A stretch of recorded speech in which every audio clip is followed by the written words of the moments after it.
Bonsoir chers abonnés, c'est Alice Saka. Ça vous le savez déjà. Le thème d'aujourd'hui, c'est ma belle-mère et ma belle-sœur hypocrites. Pourquoi je parle de l'hypocrisie? Aujourd'hui, les belles-sœurs ont tendance à faire comme si elles étaient mariées spirituellement à leurs frères. Les belles-mères, c'est pareil. Quand tu viens vers les belles-mères et que tu apportes des présents, tu es la bonne belle-fille. Quand tu viens vers les belles-sœurs, que tu leur apportes des présents, tu es la bonne belle-sœur. Pourquoi l'hypocrisie après? La vie, c'est ça. Il y a des périodes où on en a, on veut partager. Il y a des périodes où on n'en a pas. Et quand ces périodes-là arrivent, il faut pouvoir comprendre. Pourquoi quand ta belle-sœur n'arrive plus à te faire plaisir, elle n'est plus la belle-sœur chérie? Pourquoi?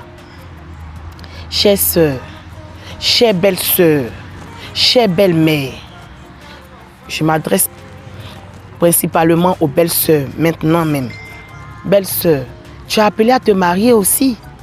Belle-sœur, tu es certainement dans un foyer. Mais pourquoi veux-tu gâcher le foyer de ton frère, ton petit frère ou ton grand frère? Pourquoi? Tu es appelé à aller dans une autre famille comme une autre personne d'une autre famille a appelé à être dans ta famille. Mais pourquoi l'hypocrisie, belle-sœur? Arrêtez, arrêtons cette mauvaise vie, cette mauvaise façon de faire. Les belles-sœurs hypocrites, les belles-sœurs opportunistes, arrêtez. Parce que ça là, ça nous sue, ça vous sue et c'est pas bien. Quand ton frère n'a pas, ta belle-sœur peut faire l'effort de réunir les bouts à la maison, fais comme si ça allait. Mais pourquoi quand tu vois ça, tu as mal au cœur? Et pourquoi quand ton frère s'occupe de sa femme, ça te fait mal? Mais une autre personne s'occupera de toi si on ne s'occupe pas de toi maintenant. Belle-sœur, arrêtez. Belle-mère, soyez moins hypocrite. Quand tu as donné à allaiter à ton enfant, quand il est bébé là, c'est pour toi seul. Dès lors que ton enfant commence à prendre des pas de marche, c'est normal qu'il se retrouve dans une autre famille. Et cette famille-là, celle-ci, là, c'est ta belle-sœur. Arrêtons cette façon de faire les choses. Ne soyez pas des belles-mères d'occasion, des belles-sœurs d'occasion. Arrêtez l'hypocrisie. Arrêtez cette manière de faire. Parce que votre frère doit forcément se marier, pas à vous. Il y a un adage haïtien qui dit, si on pouvait marier son frère, j'avais eu mon mari. Si on pouvait marier sa sœur, j'avais eu ma femme. Mais hélas, la vie ne se passe pas comme ça. On marie toujours la fille d'une autre famille. Changeons de mentalité. Parce que nous ne sommes pas faits pour nos frères. Nous ne sommes pas faits pour nos cousins. Nous sommes faits pour des hommes de d'autres familles. Belle-sœur hypocrite, arrête d'être hypocrite. Ne sois pas une belle-sœur qui occasionne tout. C'est-à-dire qu'aujourd'hui, parce que la belle-sœur n'a pas à donner, donc elle occasionne des rencontres pour son frère pour qu'il rencontre une autre femme. Mais ma chérie, toi à qui cette belle-sœur fait ça, elle te fera la même chose demain. Sors de ça. Parce que ce n'est pas une bonne belle-sœur. Elle n'est pas un exemple à suivre. Pourquoi? Parce qu'une belle-sœur se doit de protéger sa belle-sœur.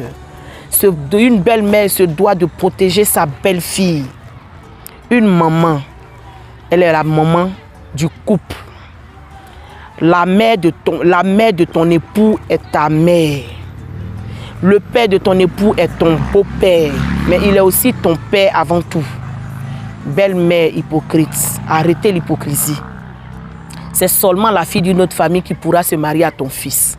Arrêtez de marier vos enfants spirituellement. Laissez vos enfants prendre leur envol, pouvoir rencontrer des filles de d'autres familles, des familles bien, des familles nobles, parce que la vie c'est ça. Il faut toujours faire ces deux rencontres pour que ça puisse marcher. Tu ne vas pas marier ton fils spirituellement. Tu es une belle sœur, tu ne vas pas marier ton frère spirituellement. Tu es dans ton foyer, mais tu veux gérer tout ce qui se passe dans le foyer de ton frère. Tu veux gérer tout ce qui se passe dans le foyer de ton frère. Pourquoi? S'il a décidé de prendre une femme, il est majeur. S'il a décidé de se mettre avec une femme d'une autre famille, c'est qu'il a pris une bonne décision. Parce que c'est ce qu'il lui faut. L'homme quittera son père et sa mère, s'attachera à sa femme. Les deux feront que un. Donc, belle-sœur, arrêtez de vous initier dans les ménages de vos frères, de vous initier dans les foyers de vos frères. C'est pas intéressant. C'est pas intéressant. Va plutôt ce petit temps que tu as pour gérer ta belle-sœur, prends ce temps pour chercher ton mari. Prends ce temps pour arranger ton foyer. Parce que là, si tu fouilles même, tu fouilles bien cette belle-sœur, peut-être qu'elle n'arrive même pas à pouvoir rendre son mari heureux. Tout son problème, c'est de voir sa belle-sœur séparée de son beau-frère, son frère. Donc aujourd'hui, si tu avais cette mentalité avant, tu avais cette façon de voir les choses avant, il faut changer. Il faut changer. On ne peut pas épouser son frère. Maman, on ne peut pas épouser son fils. Je vous raconte une histoire simple et bref. Une belle-sœur qui ne veut pas sentir sa belle-fille. Au point où elle va soulever la nourriture que sa belle-fille lui a préparée pour lui déposer sur la table, pour verser sur la belle-fille. On lui demande pourquoi. Elle n'a même pas de réponse si bien à donner. Simplement, elle n'aime pas sa belle-fille. Maman, c'est vrai que souvent, celle qui est bonne pour vos enfants, vous le savez, c'est vrai. Mais souvent aussi, c'est par jalousie que vous le faites. Si c'est par jalousie que tu prends cette décision, sors de ça parce que tes filles sont appelées à se marier. Tes soeurs sont appelées à se marier. Les enfants de votre famille, celles qui sont femmes dans votre famille, sont appelées à se marier à d'autres personnes dans d'autres familles. Donc si je dis ça, change de mentalité et change la manière de voir les choses. Bisous à toi et sois moins hypocrite, change ta mentalité de voir ta façon de voir les choses. Sur ce, bye bye.